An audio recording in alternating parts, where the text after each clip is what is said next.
today. Hello and welcome to the Reopen America podcast. This is Chris Nelson and it is June 30th, 2020.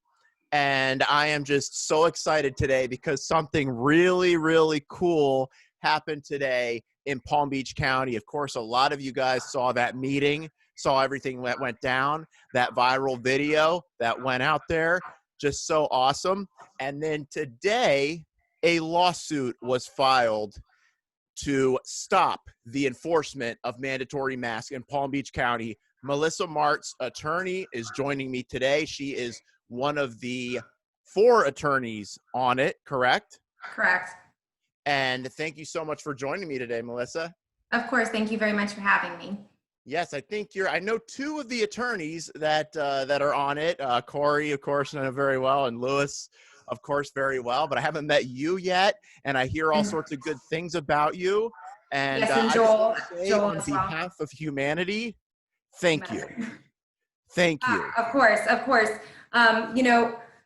It takes everybody playing a part, and so at this stage in all of this, maybe we're the best known or most public to the topic, but so many people, it's taken so many people to come together to get us here. So yes, of course, you're welcome, but really it's been each citizen speaking up and doing their part to raise awareness. So thank you, back at you.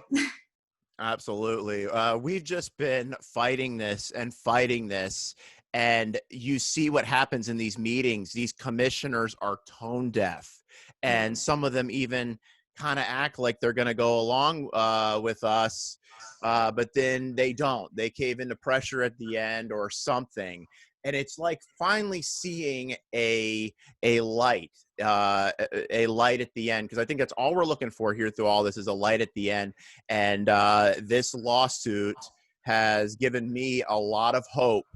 Now tell me, an injunction has been filed, correct? Now, is that going to speed up us not having to wear masks in Publix and places like that anymore?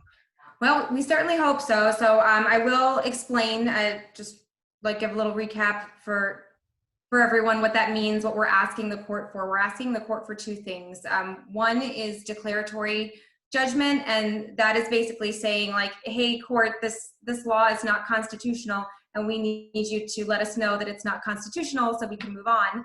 And the injunction is asking for a stop, an immediate stop to the harm that's being done. So yes, in theory and in a perfect world, that's what we're going to see. The law is on our side. The Constitution is on our side. This is a clear, it's not gray, right? It's very clear that our Florida Constitution is being violated. So we have faith in our judge that he's going to be a constitutional judge, that he's going to uphold the law of the land and do the right thing and grant the injunction. And so that's what we're looking to have happen.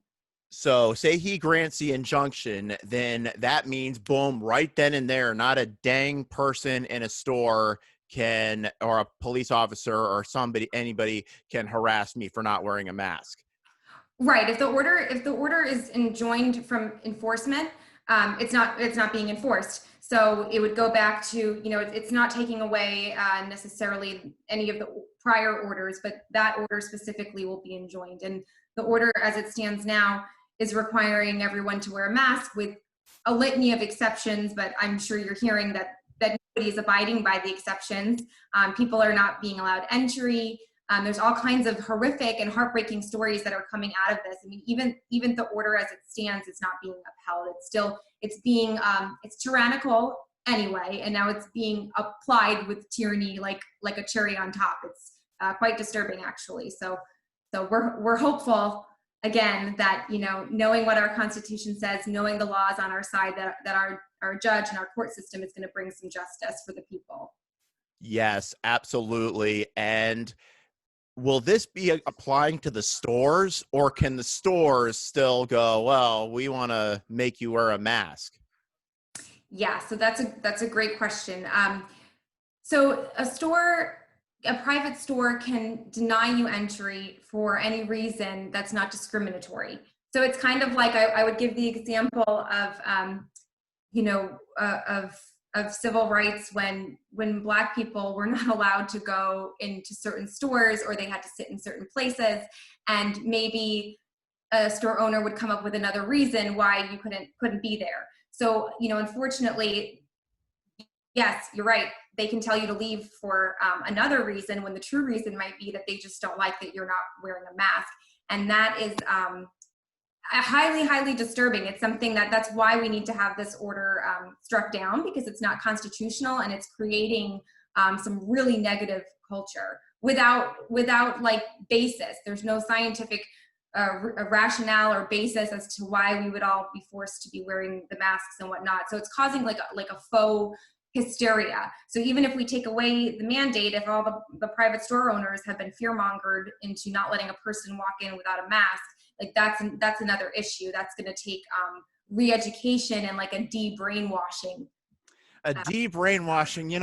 When they start talking about re-education camps and stuff like that, how do we get people de-brainwashed? That's a very good thing, but I have no doubt it will happen. And this is the first step. So, Melissa, you're going to see a judge about this injunction when? So we filed, as you know, and now we're just waiting on the court to issue a summons. And at that point, we'll be able to serve the county. So they've not officially been served because we're waiting on the court. So as soon as we have that, and then it's up to them to respond. So that's the timeline for now. I mean, as soon as they're served, I'm sure that will be news as well. And then we can give you a better idea of how soon how soon the hearing is going to be set. Okay, excellent. So if they grant the injunction, then I don't have to wear a mask anymore. That is absolutely fantastic. And I noticed on the lawsuit that I know some of the plaintiffs, and I was just so excited to see some of my friends on there that I've been working with in the reopen movement for the past few months. Could you give me an idea of like what the lawsuit's about? I know the one man's a business owner. I know the other is a business owner. What is their basis for filing the suit? So the basis is that the law is unconstitutional. It carries with it a criminal penalty. So it violates due process. It's very vague. We have no idea in a lot of places what it's saying. So that's like, me telling you walk out of your house tomorrow, you could be arrested, but you just don't really know why. So that's just one example. I mean, it hits on a litany of constitutional rights that are protected by the Florida Constitution that all of us enjoy. So there are many people that could have been brought as plaintiffs. These people each have their own story. Like you say, some are business owners, so it affects them sometimes even to a greater degree and to varying degrees. We have a few different plaintiffs with a few different backgrounds and stories. But truly, nearly, one of us could be a plaintiff because all of us are having our constitutional rights infringed upon. So that's really the primary goal and intention of the suit. But then beyond that, the statute that they cite to in their emergency order, it doesn't carry the authority that they're claiming that it does. So not only are they violating our constitutional rights, but by what authority they are coming up with this tyrannical order, we still really don't know. It's something else they need to be held accountable for. Yeah, I really like this. I like just reading over this. This action stems from the defendant, Palm Beach County, shocking infringement upon well-settled constitutionally protected freedoms of over 1 million Palm Beach County residents. I think I know who wrote that part, but including but not limited to our constitutional and fundamental human right to privacy and bodily autonomy. And then it goes on through here to talk about a lot of case law in the Florida Constitution and a lot of case law in Florida, local case law, cites the Florida Constitution. Yes. Does it cite the United States Constitution anywhere in there? I think so we're heavy on the Florida Constitution. One, we're filing in state court, and two, lucky us that we live in Florida, that we have such a wonderful Florida Constitution. It actually gives us more protection of our individual rights than our federal Constitution. So our Florida Constitution is actually stronger, specific to right to privacy. We afford our citizens, it was important to the people of this state to afford our citizens more protection in the way of right to privacy than our US federal Constitution gives us. So that's really important because I would say that is the most egregious infringement and the most obvious one, restricting somebody's airflow and oxygen intake and their ability to breathe and having them put a cloth over their mouth and nose is without question a huge it's a huge invasion of your privacy, your right to autonomy, right to refuse medical care, self-determination. The list goes on and on. Yeah, and not to mention, they're not all that healthy. We saw the doctor, the head of the CDC today there, touching his face and doing all these things. And hypocrites. Absolute hypocrites. It's ridiculous. I'm not a doctor. I joke and say I'm half a doctor. I have an undergrad in biology, a minor in chemistry. I'm actually credentialed as a patent attorney. So I love science so much. I spent 4 years getting a degree in science and I got a minor in science. I love data. I can read medical studies all day long and it excites me as much as reading a statute. That's the kind of nerd I am, okay? So I understand, like a lot of people or lay people, if you don't have a medical degree, you don't come from a medical family, you might not understand germs, you might not understand how viruses work, you might have never had a college course in it. Every one of us, or not everyone, but most of everyone has had elementary education where you learn about the respiratory system. I mean, you don't even need a medical degree to understand, but if you do, you understand what's at issue here. You understand why somebody should have the right to decide they want to stop their oxygen intake, decrease their oxygen intake or not. It really should be a non-issue. And it has to make us question why. It does make me question why, and I've got some theories. I'm looking around. Yeah, I do. I'm looking around and I'm like, I feel like I'm in Saudi Arabia. What's going on? The masks they're not medical masks anymore with women. They're like a style now. And I'm like, oh, I almost had a panic attack when it dawned on me. I was like, this is Sharia law here.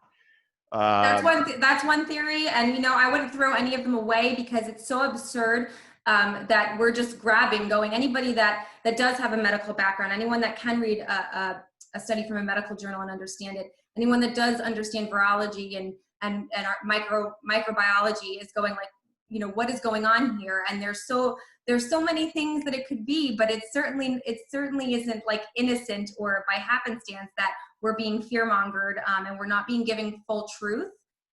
Go ahead. No, I'm listening. So I think it's important for the people to ask why and to do the research, use your own brain to make your own determination. That's kind of part of what we're saying, right? We value our individual rights. We value being able to make decisions for our health. We value being able to use our brains to make our own decisions. We only allot and give out some power to our government because we think that they can do something for us that maybe we can't do on our own, that maybe collectively the government can afford us a little more safety and protection than we might on our own. They can sit and crunch numbers and get us better roads. Okay, fine. But that's a balance. We never intended, and it's clear from our constitution, our state constitution, we never intended to give away the right over our medical autonomy and our ability to think in logic. I hear so many people saying, well, my doctor wears a mask and my doctor said this. Today is the time to be, to do the research and put against what your doctor is saying, put some logic against that, put some research against that, because it's not adding up. And I'm glad that you had that background in science, because we're in a scientific debate right now with pseudoscience, because one side or the other is pseudoscience. And you've got Facebook constantly, and I got a love-hate relationship with Facebook. I love Facebook for many reasons. But you've got things like you cited here in the lawsuit, some of these things like irreparable harm that masks can do. There's multiple studies cited. I would Yeah. say, okay, so, some of this is common sense again, but here are the medical studies if you want them. But people that are already impaired, so somebody that has cancer, for example, this can exacerbate that. If you're in hot, humid weather, it can affect your heart. Okay, there's medical studies to show this. What's interesting to me is that your everyday average healthy person can also be adversely affected. And through like hypercapnia and other ways that our oxygen is decreased, we can actually decrease the oxygen going to our tissues, our cells.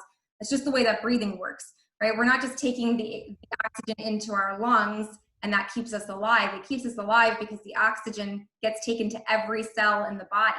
So if you're not giving your body enough oxygen, you might be breathing fine. You might even think you're fine, but you might be starving another part of your body of oxygen. So people need to self-educate. One thing that people can do is they can get an oximeter. An oximeter you can order online. You can get one from Walgreens, and you can test The yourself. thing you put on your finger. It's that little thing.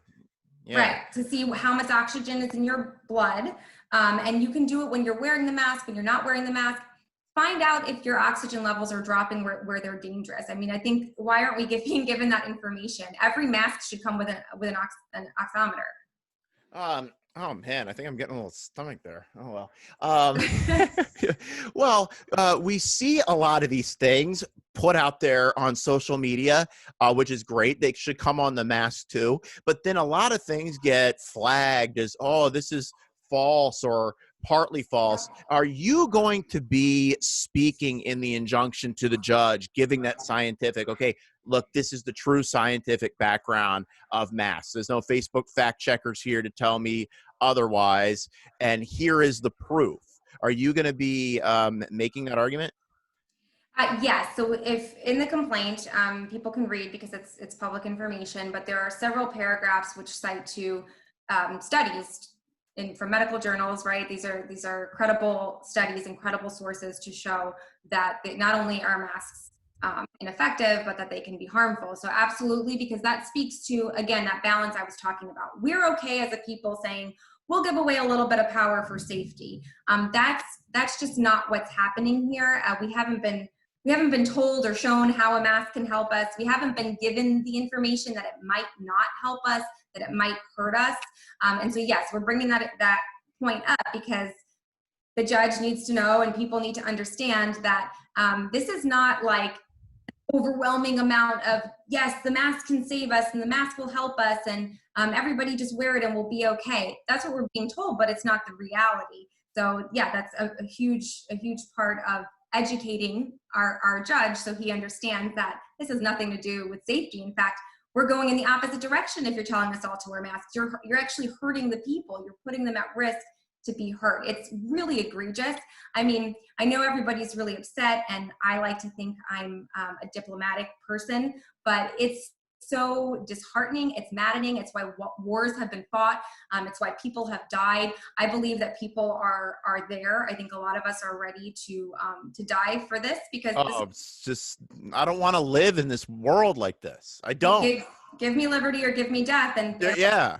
feeling that way because it is such an infringement on who we are as people. You heard a lot of people talking at the commission meetings, not just about being citizens of Florida and our Florida Constitution, but being citizens of heaven. I mean, this is touching on a lot of religious beliefs as well, where people don't want their air to be restricted. It strikes against the core of who they are as people. Forget citizens, but just the nature of what we are. So, it's pretty inciting. And I'm glad to see that people are coming together and stepping up together. And if we can let this be cathartic and an outlet for people, great. The reality is not everybody can go to court and sue, right? So the responsibility is on the shoulders of attorneys. Any attorney that isn't looking at this, that isn't suing, that isn't putting something together, that isn't trying to help, I am a little put off by that, quite frankly, because who else can do it? Who are the ones to do it? The citizens can't do it, right? The layperson can't do it. They need someone to represent them in a court of law. So we absolutely have to stand against this. Yeah, you'd think the ACLU would be jumping in on this, but don't really see them anywhere in this, are they? Well, not to my knowledge, but what I will say is that we are seeing, not just in our state, we're seeing in some of the surrounding counties, people are challenging, which is good. We have to go a little further in litigation. One county is up on appeal, but there are being challenges made in some of the other counties in Florida. But we are seeing across the nation. We're seeing in some other states like Wisconsin, Ohio, California. There's New York, where these type of mandates are being challenged and they're winning. And so that's really, really important. We are seeing people come together and stand up. I'm glad that now, our city, our town, our county is doing the same, but it's so essential. It's so essential for our freedom, for our kids. It's so essential. I mean, I'm getting calls from people, family members dying. They think it's because they've been wearing the mask too long and that's what caused their sickness. People are calling me saying my boss is making me wear a mask even though I've told them it goes against my religion. This is a time, this is a revolutionary time where they need to come together and stand up. And of course, we're here willing to do it and are so grateful for everyone else that's coming alongside. Well, thank God for you, Melissa. Thank you so much for coming on the show. And I'm so excited about this, as are a lot of people. Now, when the date comes out, can we come and sit in the gallery in the courtroom? That's a good question. The only thing I can think that will keep you out will be their COVID regulations. Oh yeah, well, we ain't going with that. Yeah. I mean, that's the only thing that I could think, or if the judge has a reason to keep it, to keep people out, that's a legitimate reason. Because maybe it's so highly publicized. I don't know. But I know that I know that they are requiring masks inside of the court as well. So it's to be determined. We'll see where we're at when that happens. Yeah, well, hey, they can require the mask when we're coming in, and I'll wear it, and then he grants the injunction, boom, and off that mask comes, and into the pile it goes, and gasoline gets poured on it outside in a safe place. And then yeah, and then you're here. And then done. Oh, praise God for you, Melissa Martz, and the other attorneys. Louis Leo will be joining me this week as well. And Joel and Corey. Yes, it's a wonderful team of people who are sincere. These attorneys are not being compensated, right? They're doing it out of the goodness of their heart, and because, I mean, really, like I said, we're fighting for all of us. This is even our police officers that are enforcing or not enforcing or however, we're fighting for them. We're fighting for every person. So these men are outstanding and of great and true moral character. Yes, they are. Melissa Martz, attorney in Boca Raton, correct? Yeah, Boynton, but that's all right. Boynton Beach, okay. Up in Boynton Beach. It's so nice to have you on the show. Thank you so much for coming on. Now, I know there is a GoFundMe to help you guys.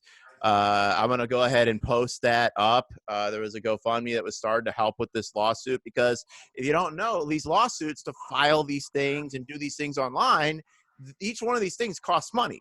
Right? Yes. So it matters where it goes. If it goes to trial, quite an expense. If we have to appeal, quite an expense. So that money that's being fundraised is intended to go towards expenses, costs. Like I said, everybody's working pro bono at the moment. So all of that goes towards the cost of the case. All right, well, I'm going to post that GoFundMe. It's been up for a little while now, but it's still good and active. And if you can put anything into this to help these attorneys, to help Melissa to do this, they're doing this out of the goodness of their heart, and they're doing it because they're great Americans, then you can help out with that GoFundMe. And just so awesome. And then also like and share this. Go down there in that corner button and click share right now to help get the word out. This is Chris Nelson. You've been listening to the Reopen America podcast. You can hear the show on Apple Podcasts, Google Podcasts, iHeartRadio, of course, right here on Facebook. And before we go, Melissa, do you have anything else to add? Yeah, I just want to encourage people to hang in there because I believe that justice is coming. Don't give up. We can't give up. And thank you. Thank you very much, Chris. Thank you, Melissa. And to all you out there, my friends, continue the fight to reopen America. This is Chris Nelson. Thanks for listening.